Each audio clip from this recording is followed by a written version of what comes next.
এই প্রচণ্ড গরমে সত্যি ভীষণ মশলা দিয়ে রান্না সত্যিই খেতে ভালো লাগে না। কেমন হয়েছে মুখের গো? স্বাদ দেখো বদলাতে এই তো। রান্নাটা খুবই কিন্তু ভালো হয়েছে। অনবদ্য। আমার কর্তা তো খেয়ে খুব বাহ! ভালো বলেছে। আপনারাও কিন্তু বাড়িতে ট্রাই করবেন। রান্নাটা আর কিছুই না, কারি পাকোড়া। সবাই মোটামুটি রান্নাটা সবাই জানেন, কিন্তু এটা আমি মটর ডাল দিয়ে করতাম, কিন্তু এবারে করেছি বেসন দিয়ে। প্রথমে কি করেছি, বেসন নিয়েছি, একটা মিক্সিং জারে বেসন নিয়েছি, 1 কাপ বেসন নিয়েছি, 2 কাপের মতন টক দই নিয়েছি, নিয়ে তার মধ্যে একটু নুন, হলুদ, লঙ্কার গুঁড়ো, সমস্ত কিছু, তার মধ্যে একটু চিনি সব দিয়ে এটাকে একটুখানি মিক্সড করে নিয়েছি। অর্থাৎ মানে ঘোল মতন একটা হয়, মিক্সিং জারে কিছুক্ষণ একটুখানি মিক্সড করে নিয়েছি। এই যে দেখতে ঠিক এরকম হয়েছে। এরকম হওয়ার পরে এটা একটা বাটির মধ্যে ঢেলে নেব।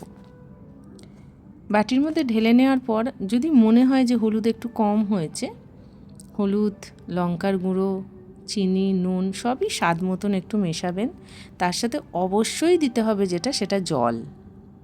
আপনি যতটা বেসন নিয়েছেন তার যদি 1 কাপ যদি বেসন নেন, 5 কাপের মতন বেশি জল নিতে হবে। এটা ভালো করে মিক্সড করে আমি রেখে দিলাম রেস্টে। এবারে একটা বাটির মধ্যে অনেকটা বেসন নিয়েছি, এবার আমি পকোড়াগুলো বানাবো। তার জন্য বেসন নিলাম, তার মধ্যে দিলাম পেঁয়াজ, কুচো পেঁয়াজ, কাঁচা লঙ্কা, নুন, হলুদ, লঙ্কার গুঁড়ো, একটু মিষ্টি মানে একটু চিনি দিয়েছি স্বাদ হওয়ার জন্য, একটু চিনিও দেবেন। আর দিতে হবে যেটা, সেটা হবে ডিম। এই ডিমটা অনেকেই, কিন্তু আমি জানি না কেউ ব্যবহার করেছে নাকি, কিন্তু কেউই ব্যবহার মোটামুটি করে না। পকোড়াটা সবাই এমনিই করে, মানে জল দিয়ে ফাটিয়েই করে, কিন্তু আমি এখানে ডিম ব্যবহার করেছি। এবং বিশ্বাস করবেন না, পকোড়াগুলো একদম নরম তুলতুলে খেতে হয়েছিল, আর ভীষণ টেস্টি হয়েছিল, ভীষণ টেস্টি। পকোড়াগুলো শুধুই খেতে এত ভালো হয়েছিল বলার মতন নয়। তা সেটাকে আমি ভালো করে ডিম দিয়ে ফেটিয়ে নিয়েছিলাম, এবং সেটা হাত দিয়েই ভালো করে ফেটিয়েছি। আর তার মধ্যে দিয়েছি একটু খাবার সোডা।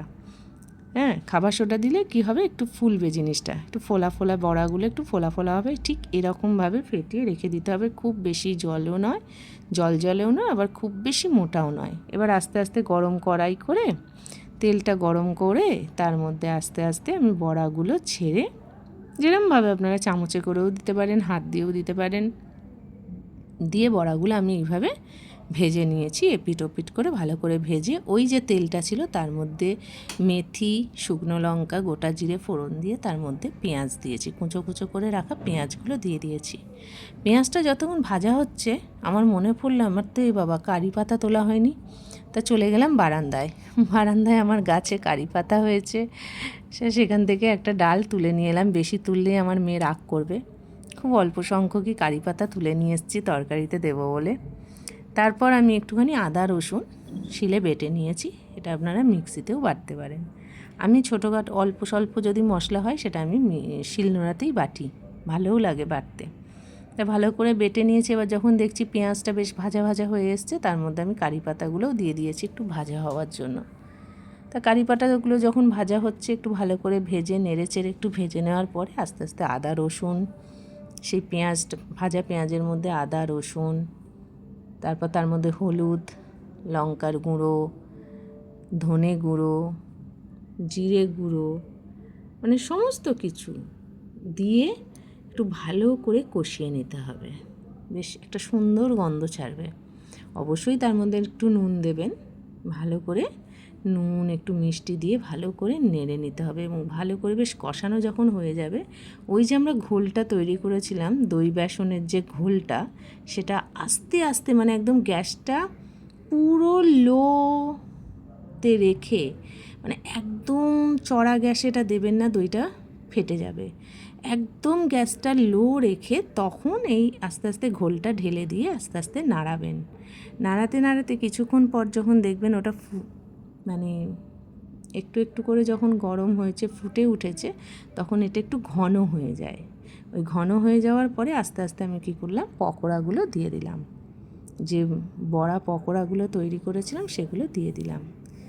মোটামুটি আমার রান্নাটা কমপ্লিট। এবারে ভালো করে একটুখানি রান্নাটা ভালো করে নেড়ে নিতে হবে এবং কিছুক্ষণ রাখতে হবে যাতে সেই বড়াগুলোর মধ্যে ওই ঝোলটা যাতে ঢোকে আর বড়াগুলো যাতে একদম নরম তুলতুলে হয়ে যায়। আর হ্যাঁ, কয়েকটা বড়া আমি তুলে রেখেছিলাম, তার কারণ কি, আমার মেয়ে, ছেলে আর আমার কর্তা তিনজনেই বড়া খেতে খুব ভালোবাসে, তাদের জন্য একটু রেখেছিলাম। মোটামুটি আমার কারি পকোড়া ডান, একদম রেডি। এবং সেটা আমি আমার কর্তামশাই আসার সাথে সাথে তার জন্য একটুখানি তুলে তাকে টেস্ট করানোর জন্য আমি তাকে দিয়েছিলাম, দেখি সে কি বলে সেই জন্য। তা আপনারাই শুনুন কি বলে খেয়ে। কেমন হয়েছে গো, দেখো তো। খুবই ভালো হয়েছে, বাহ।